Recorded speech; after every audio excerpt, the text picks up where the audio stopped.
Hello and welcome to my channel.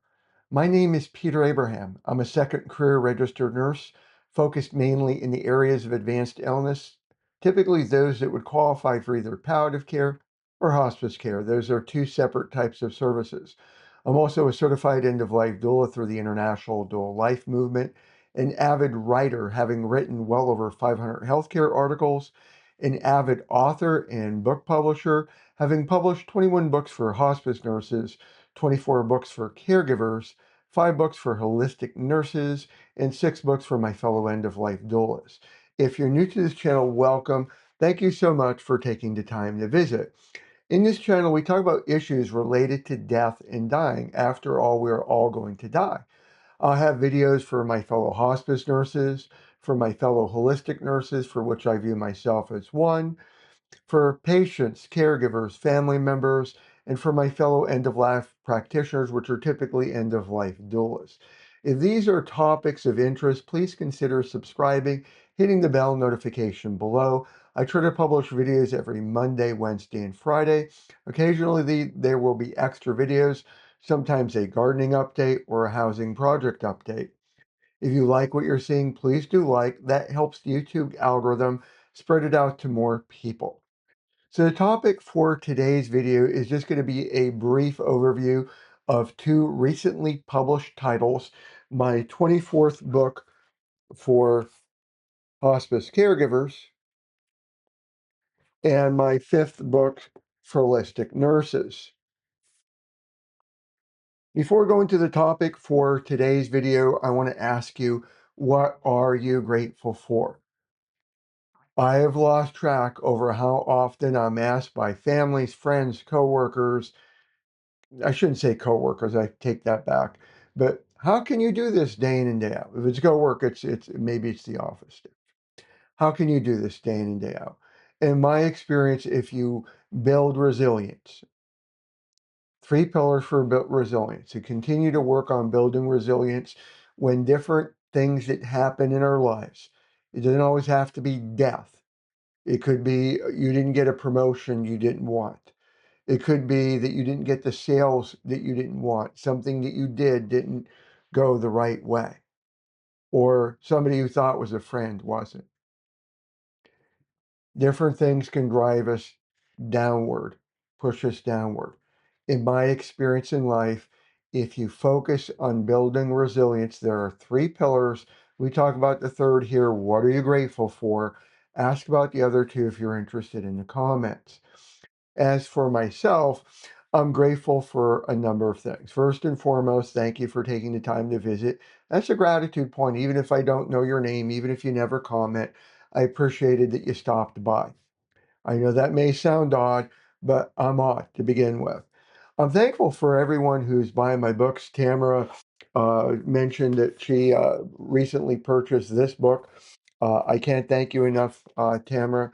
Um, might be Tamara, apologies if I'm mispronouncing, but it's because of those who buy and read my books that allow me to operate Compassion Crossing LLC on a sliding scale where I could offer my services as low as possible, sometimes free. A lot of times it is free. And it's in thanks to those who are buying my books that tremendously help out in that area. And so I'm thankful for that. I'm thankful that today both of these arrived from U.S. Postal Service through Amazon author copies, and I'm thankful for the opportunity to grow here in Berea, Kentucky. Those of you who've been watching my journey as to I've been doing doula remotely for about 2 years, but I'm trying to build a hands-on practice here in Madison County, Kentucky. I live in Berea, that's just below Richmond going south. It's a journey. It's a journey. I'll be participating in orientation for helping out with the Berea Village, just in order to give back to the community and just to show in many different ways I am an active, caring member of the community.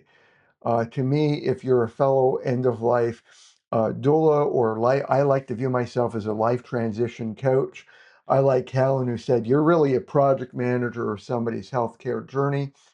I'm still working on how I feel about that. It's not that she's wrong, but I'd rather get involved at the living will stage, 18, healthy and well, and be a part of that person's journey and cheer them on. And if they get prescribed medications, work with them. I don't replace a doctor. I am not a doctor. I give educational advice. I review things against a number of different criteria lists.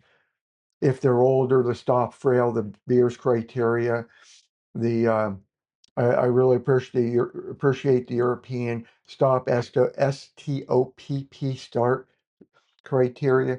So by being a part of a person's journey, that could be a grateful thing. What are you grateful for? So going into the topic for today's video, I want to go over both books briefly. I want to make this a short video. Those of you who've been watching for any length of time, yes, you could laugh at what I call short. But I want to read Dr. Andy Arwari, Arwari. He's a medical director out in Miami, Florida for Vistas. I don't know if it's Vista Kendall or just Vista. I haven't been to Florida in years. And Andy and I have loosely, I've never met Andy in person. I don't want to make anything bigger. I don't want to do that. It's a big fish when it was like this, and I'm saying it's like this off the screen. But Andy became a part of my life from a point of view when he reviewed and gave a very, very concise and I'm horrible at pronouncing the SUCCIENT. My spelling might be off. Word review of my Master in Hospice Eligibility book. He gave me that last November, December, and the book just skyrocketed from you know in the top 10 of my books for the hospice nurses. I have 21 for hospice nurses, but I have out of that 21 the 10 most popular. It went from the bottom tier of the top 10, where it's typically advised between number 2 and number 3. My number 1 still my hospice documentation book. But back in the July, August timeframe of this year, he encouraged me, he said, "Peter, a lot of families don't understand hospice. They don't come on early enough. Anyone who works in hospice knows that by the back of their hand. They should be coming on at the 6-month mark. If they do, there are studies out there showing that for certain diagnoses, if they start at 6 months, they could actually live potentially another 3. Lung cancer patients, I think it's like 2.7 months. Others might be 81 days. It's still extending life, improving quality. So they have a lot of positives, but he said a lot of the families don't understand the negatives. They don't understand both ends of the spectrum. Number one, they're waiting until their loved one's almost dead, being very blunt. The average length of stay for most hospice providers is 18 to 21 days. Yes, you can look up what's the median. I think the median is 95 plus, but the average. And the reason for the diversity between how do you get from 95 to 18 to 21 is you have the loved ones with different types of dementia, whether it be Alzheimer's, which can be a primary diagnosis, or vascular, which can't, Lewy body dementia, CJD, the prion disease, Huntington's disease. There's this whole bucket list of dementia categories or qualifications or umbrella term. And so they come on and they could be on for years, depending if you can prove decline. And yes, there are agencies that they should have done live discharges months ago and still have not. That's its own story. But Andy's like, there has to be some guidance out there as to what to expect in reality. Families are calling in that their loved one had an explosive bowel movement. And yes, it matters that that loved one who had the explosive bowel movement is cared for. This is not a matter of putting them at the bottom of the list, but when you have a nursing shortage, and I was sharing in a video that I believe is publishing November 10th, I had a case where it took me 4 hours in York County, Kentucky, that you could drive end to end in about an hour. Took me 4 hours because I had crises to deal with. We're not EMS. We're not EMS. I have no light and flashing, no siren. I can't tell the cop who pulled me over, well, I'm a hospice nurse. Here's my card. Can't do that. And if I'm with somebody, I still remember when I was with somebody that I had a patient who, after their first dose of a not safe and not effective injectable product, their first dose had a heart attack. I was with somebody. I can't, bye, I got to go deal with this. I'm being blunt. I gave them directions. I said to the family I was with, I needed to go talk to the person I was on the phone with. I had a conversation. I gave instructions. I said I would be there next, which I was, but teleport, and I still had to visit the visit I was in without rushing. Without rushing. Let that sink in, because I didn't rush. And it's not that I didn't care about the person who had the heart attack. It's because I cared where I was at, and I can't teleport. I'm not God. I'm only one person. And our entire team was spread out. They don't have a fifth wheel just hanging out. This is not like the, what is it, Chicago Fire, or the different shows where they have spare people just hanging out, let they go down the fire pole and rush out, and then sirens and whatnot. Again, we're not EMS. So Andy asked me to write a book. And so the end result was the hospice journey book. And then, just to give you an idea for the back cover, and give me a moment because I'm on a different screen. Sorry about that. So let you see the back cover. Watch my fingers. And by the way, you can see the back cover on Amazon. And I'll go over it a few moments for those who like writing or considering writing books. Why did I pick 8.5, 11 here and 6x9 here? I'll explain that in a moment. But in this book, and I did as part of my dedication for this book, I thanked my wife, who I thank for. She's in every single dedication for every book that I wrote. But I put in, I wanted to especially thank Andy Arari, MD, and all his, he has a lot, for inspiring me to write this book aimed at patients, caregivers, and family members to help guide them through the hospice journey. That's the primary purpose of the book. And then when we get in, I did, every chapter has illustrations. Now, this case, that was a chart I made in Canva, just to explain the exit strategy. Most people who go into hospice die, but not all. There are certain areas of the book where I have more than one illustration, but I try to illustrate where, oops, get over here, illustrate where it makes sense to go.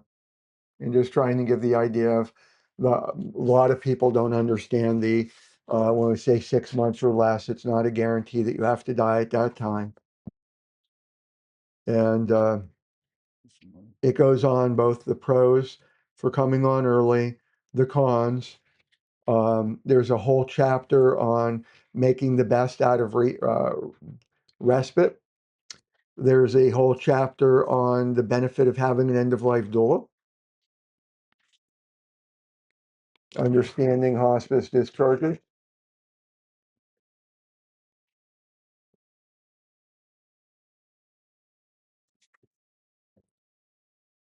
What happens when things go wrong. It goes over the dying process in a lot of detail. It looks at transferring to other hospices if you're not satisfied. Goes over the death visit afterwards, what that looks like. It goes over some of the myths, like we don't take over control of the medications Forcing food causes harm. And let me go here. In addition, we have the glossary of terms. There's quick reference guides, when to call hospice, emergency versus not. Questions to ask when you're interviewing hospice providers. And why did I do 8.5 by 11 here versus this? And by the way, I'm still wondering if I made the right decision. Time will tell. So this book here, let me just find, it's I think it was 298 pages. It'll say 214, but that's counting after the table of contents. So I believe it was 298 pages, 8.5 by 11. The hardcover, by the way, is 8.25 by 11. And then you have the gutter. The gutter is the space in between the pages. So when I went to put this into my template, I use Microsoft Word, so I've created templates. The best case for 6 by 9, the absolute best, and I've broken that rule once with my Dementia Care Essentials book. I broke that rule once. That's this book here.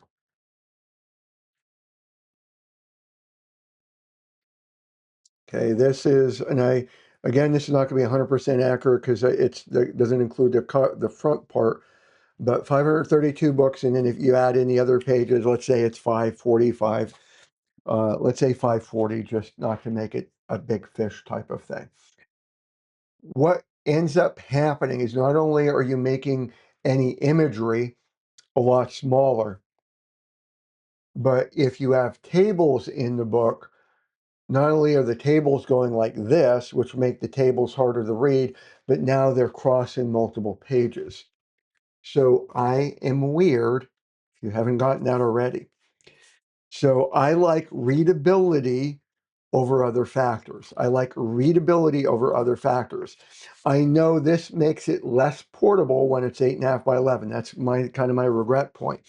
But when I put this in my 6 by 9 template, unlike this book, which went in 6 by 9, this also came, I think this came, yeah, this was 298 pages on the dot, 6 by 9. 6 by 9 works wonderfully when it's 300 pages or less. 300 pages or less.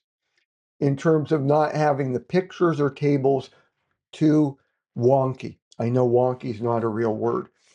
But for here, number one, I wanted to have the pictures not get too squished. So I wanted to have the pictures not get too squished. And number two is, while there's not too many tables here, I do have a lot of bullet points.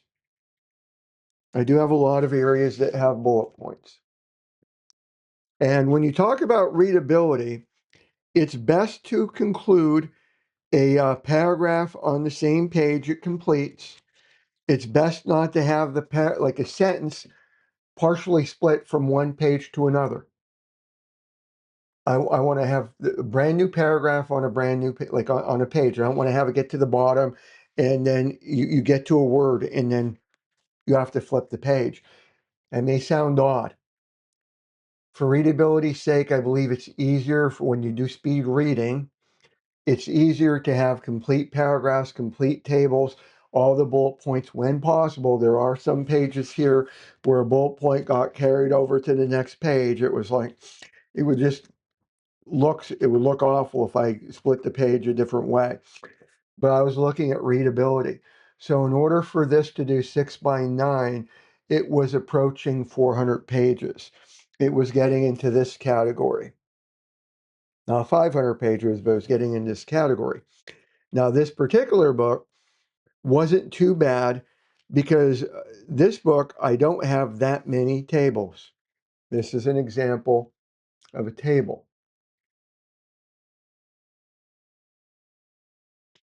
I don't have that many in here. And so it actually worked out okay, but I wasn't comfortable with that book.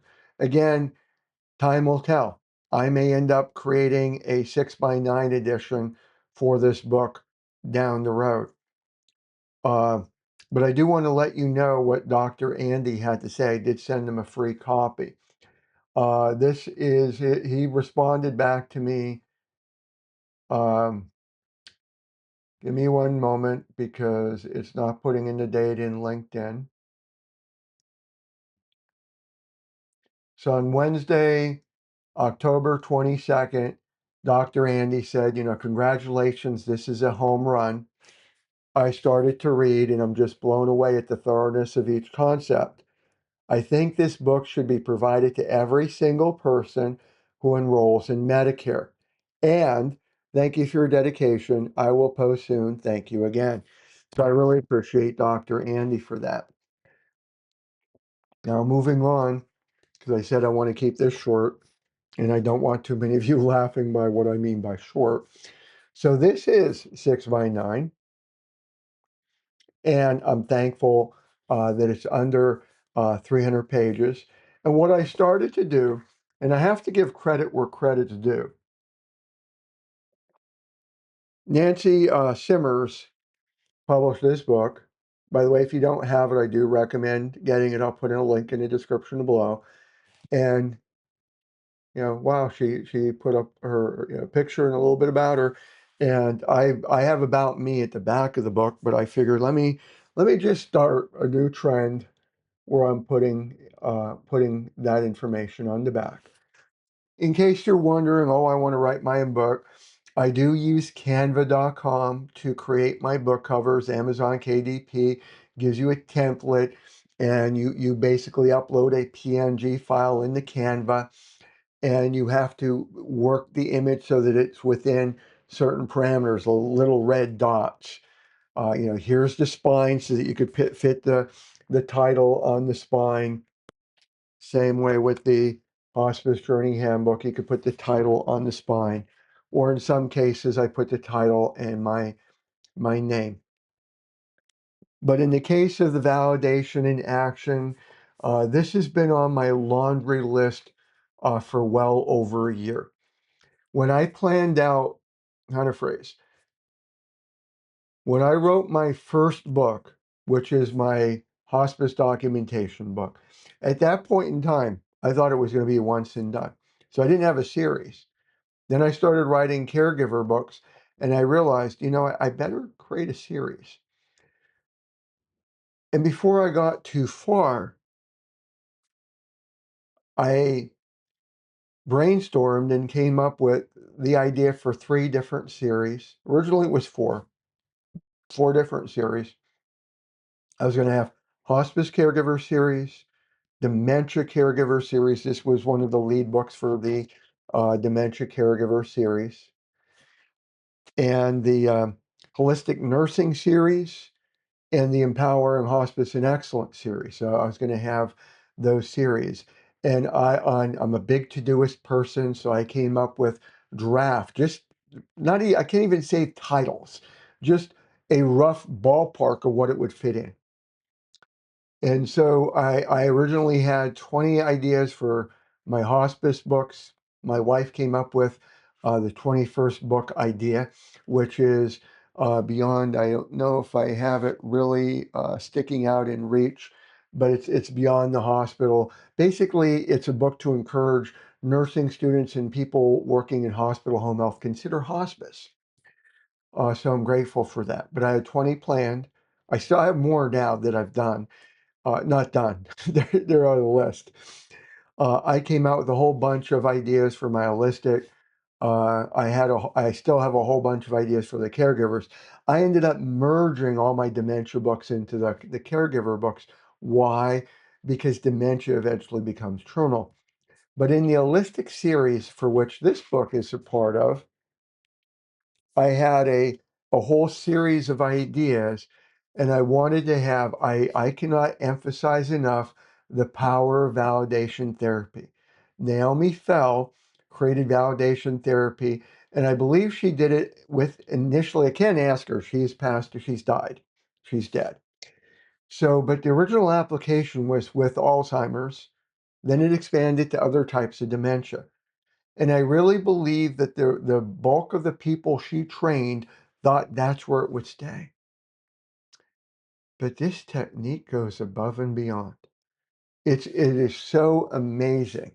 And it's a technique that anyone can learn.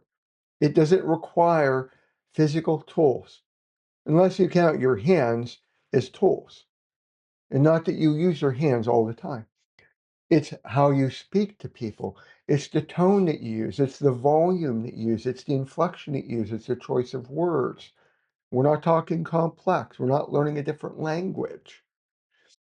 It's your body posture. It's your space considerations between you and the other person. It's appropriate touch when applicable.